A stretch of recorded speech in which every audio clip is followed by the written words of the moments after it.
Dobry tubaneros. First of all, we're having a low pressure cell in this area today, so if my sinuses act up and my right eye goes out, boo fucking who, just live with it. Okay? But anyway, many words are misused in our modern social language, and one of the most abused is certainly genocide. Any worthy definition of this term must encompass the following elements: the attempted biological extermination of a particular population, success is not necessarily a factor, and the intent to do so. The mens rea, the legal term is, a guilty mind, the premeditated and conscious desire to bring about that result by those actions. Unfortunately, genocide has become a catch-all phrase for actions that, while criminal and atrocious in themselves, do not meet its strict criteria. Mass murder, war crimes, mass starvation, disease engendered by desperate conditions are all evils in their own right and do not need the term genocide to justify their condemnation. But in an attempt to exploit the moral high ground of humanity's lowest act of modern times, the Holocaust, the word is now a cliché of political expediency that cheapens its use and ironically becomes a justification for war and aggression that can carry new crimes in its wake. One noteworthy case of the latter is Khmer Rouge, Cambodia, or the Democratic Kampuchea of Pol Pot. It's a stock phrase of modern history that Cambodia is a textbook case of 20th century genocide. A new term, autogenocide, or self-inflicted genocide, was even coined to cover the inconsistencies of applying it to Cambodia.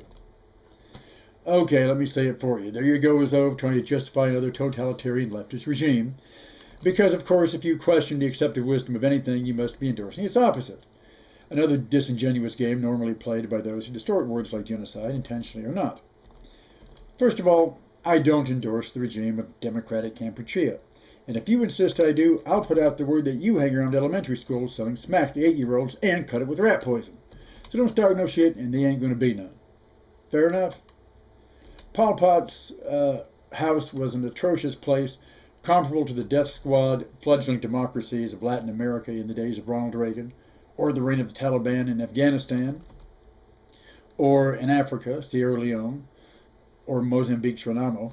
Or closer to home, let's imagine a lost battle between the National Guard and the gangbangers of Los Angeles, with the forces of law and order calling it quits and leaving the rubble to rival gangs of Crips, Bloods, Hoovers, etc., so forth et al., who carve up territory, the general population, and finally each other.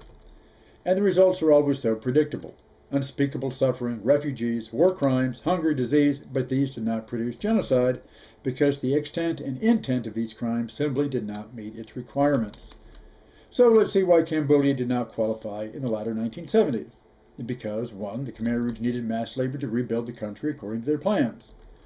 Supposedly, the educated classes were systematically hunted down and exterminated, and while many were killed for political motives, many others were able to survive by keeping their heads low or finding a protected, useful niche for themselves under the Anka, the Khmer Rouge's term for their organization. The population demographics also do not support the charge of genocide. Currently, there are 14+ million persons in Cambodia. In 1970, the last year of that decade for which there are reliable statistics, there were some 7.5 million persons. By 1979, the population was roughly 2 million lower than it should have been, but these are not the statistics of genocide. The gap was produced by several causes. The high quality of ordnance used upon the population for 10 years, for one thing. Also, natural mortality rate of a poor peasant country. The cumulative effect of 10 years of overwork, undernourishment, disease, and physical and psychological dislocation, which took the greatest number of victims and bottomed out in 1978 at the time of the Vietnamese invasion. Also, outright executions by the Khmer Rouge. And, as I alluded, the equal number of direct fatalities by U.S. bombing. A factor frequently and conveniently slighted by most Western analysts, but brings us to the main reason for the entrenched insistence on a Cambodian genocide. In the first half of that tragic decade, that one country received the blessings of as many airdropped lethal devices as inflicted on all of Europe in World War II.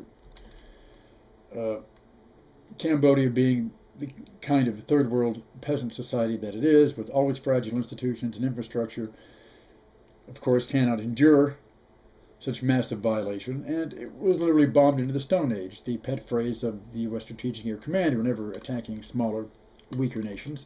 Year zero began not when Pol Pot and his victorious teenage troops marching to Phnom Penh with oversized rifles and rubber-soled flip-flops in 1975, but in 1969, when Richard Nixon and Henry Kissinger dared to extend the Vietnam War into Cambodia by stealth and deceit.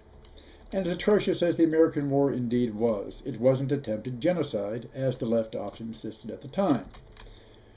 Yale professor Ben Kiernan of that university's Genocide Studies program obviously accepts the term of genocide for the Democratic Kampuchea years, but even he qualifies this by demonstrating how the rise and empowerment of the Khmer Rouge was the direct result of the U.S. bombing and devastation of the country. It's like when a pond is churned up and the scum at the bottom rises to the top. Isn't it rather hypocritical to do this and then condemn the site as unfit for human habitation?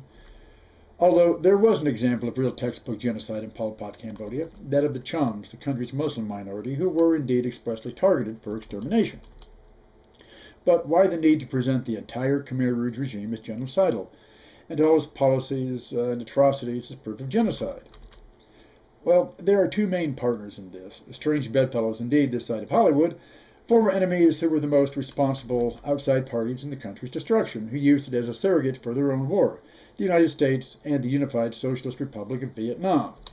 For the U.S., dwelling on Khmer Rouge atrocities, morphing them into genocide, was and continues to be a method of retroactively justifying its war of aggression, an attempt to portray its murderous bombing as humanitarian intervention against the Khmer Rouge, or KC for Khmer Communists as they were actually called at the time.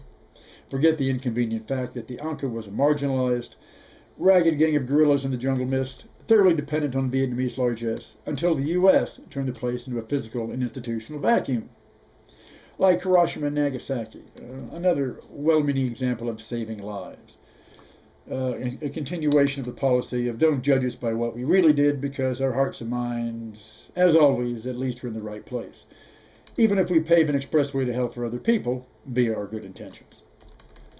The second promoter of the genocide label is Vietnam, Khmer Rouge's one-time anti-imperialist ally, seeking to justify its own 1978 invasion on similar grounds. It was the Vietnamese occupation authorities who arranged the gruesome tableaus of skulls and bones for visiting journalists, insisting that all those excavated remains were exclusively the result of 3 years of the Khmer Rouge, with the former owners, of course, of said remains being unable to testify as to exactly how they met their end or by whom.